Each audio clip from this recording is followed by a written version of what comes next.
Hello, friends, and welcome to Escaping the Mouse with your host, me, Breck Roll.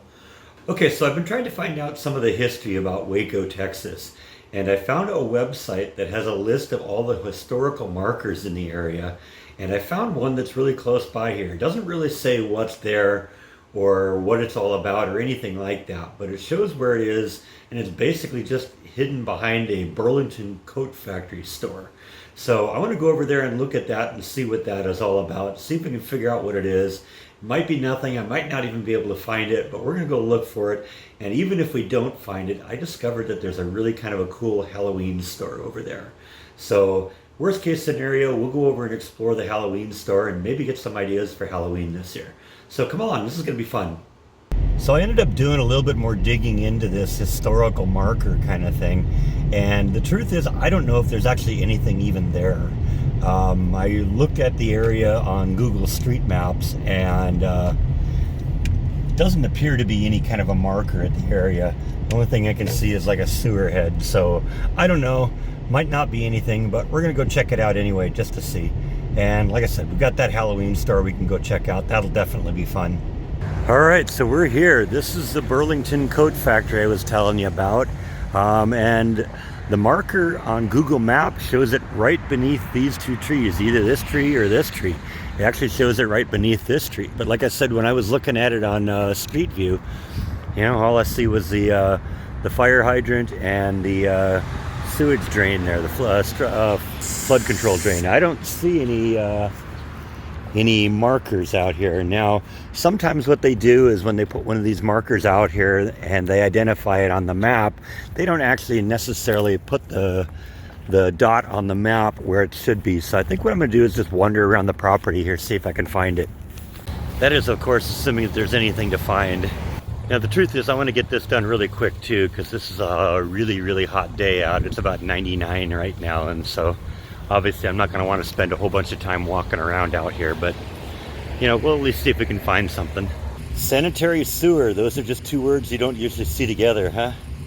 So far not a whole lot of luck in terms of finding that historical marker, but one of the things that's been kind of fun is seeing all the just massive old beautiful oak trees that are all over the property here.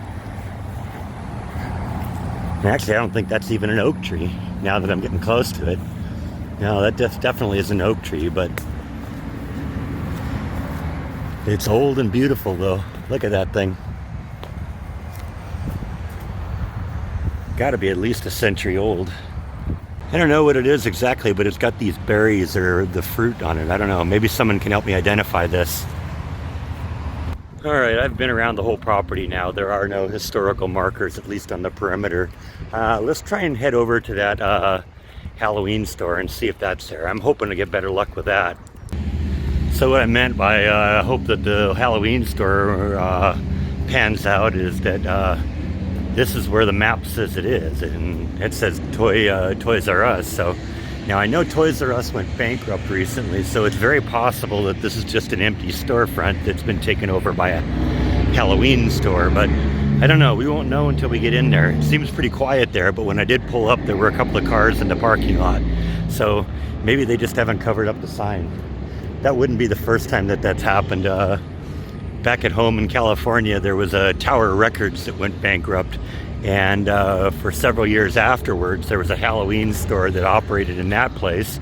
And that didn't even, they didn't even cover up the Tower Records sign. So, you know, it's possible this place could still be serving that function. So let's go take a look.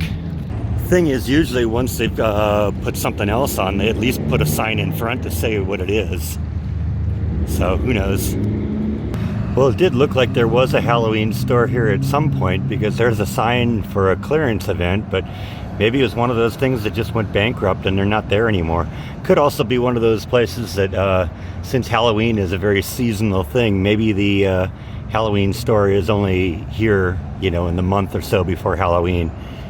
So yeah, you look into the store there, it's pretty barren in there. So I don't know, this whole vlog might have turned out to be a washout. So that was kind of disappointing. I was really hoping I'd at least find a Halloween store today. Now I got myself all worked up over that. I'm gonna have to go home and try and find one. Closest thing I can find to a historical marker on any of these buildings is this Chuck E. Cheese sign. I'm sure that's not what they were talking about. So I'm going to give it one more chance to see if I can find a historical marker around here. Sometimes it's maybe on the side of a building, but other than that, I think this turned into an episode of Seinfeld. It was a vlog about nothing. So I was driving by here a couple of days ago and happened to notice this little railroad track running around this Little League park. I guess it isn't entirely a Little League park though. I guess it's called Kiddie Land. Never even heard of it, and it's like just a few miles from where I live. But I don't know if they're open right now. Actually says here open Monday through Friday 6 p.m. to 10 p.m. That's interesting. Not exactly prime kiddie time, I think, but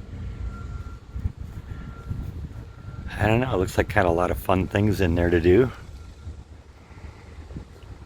So after the loading zone here, I guess it has a switch track that goes off into the park. And it would certainly appear that they actually park the trains inside of a train every night. That's kind of a trip.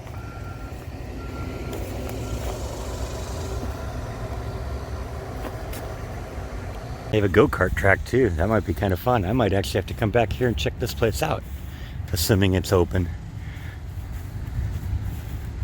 I mean, it doesn't look like it's completely run down. They got all the go-karts parked over there. You'd think if the thing was abandoned that by now they would have removed all that, or they would have been stolen or something.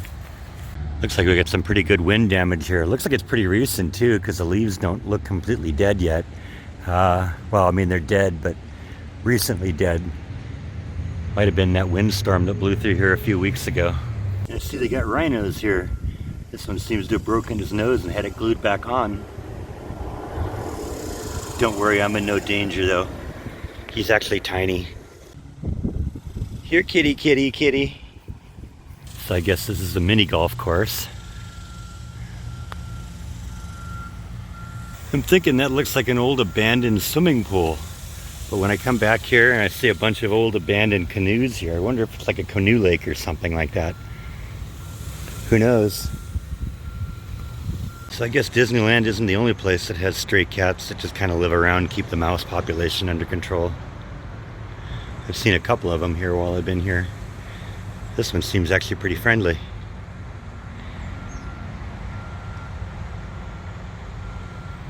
So that was a little disappointing not being able to find our historical marker or the Halloween store.